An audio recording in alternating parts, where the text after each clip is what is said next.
Welcome guys to your Crystal Palace Daily News. My name is Stephen Dawes. I hope you're doing well. Okay, so today I've got some news about the stadium redevelopment, which has been dragging on for a long time.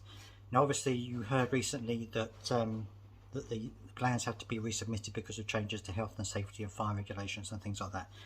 Well, I've been looking in the local news and there is an update to this which I'm going to read to you now. It's on my tablet. I'm trying to update my technology here, so if this doesn't work then it's my fault and I apologise.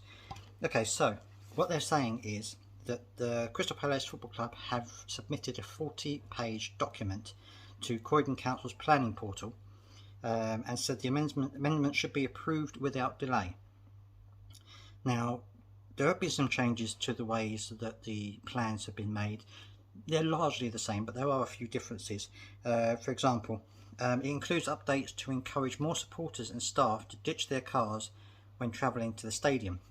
It's also designed to meet with the Healthy Streets Addendum, which was published in July 2022 and has been the target, which is targets from the Mayor of London that 80% of all trips to London to be made by foot, bicycle or public transport by 2041. So they've had to include things for that as well, which they have done. Things they've included are parking management plans and contributing to local public transport. The club plans to give £330,000 towards setting up and delivering controlled parking areas and £100,000 towards a new cycle route. So obviously these are things that they've had to put in to meet with the local policies and things that are being set up by that. So that's part of the money they're going towards it. At the time, they're also planning to buy some houses nearby. Apparently some of them are owned by Croydon Council, some of them are privately owned, or at least one of them is privately owned.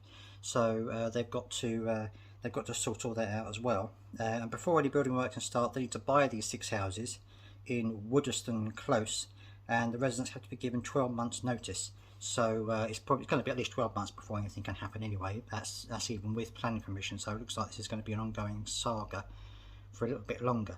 So that's pretty much like it. That's pretty much like it is at the moment. That's the update from the Selhurst Park Stadium redevelopment. I haven't got a link to the documents at the moment, but if they do become public, then I will share the link with you so that you guys can take a look through it as well.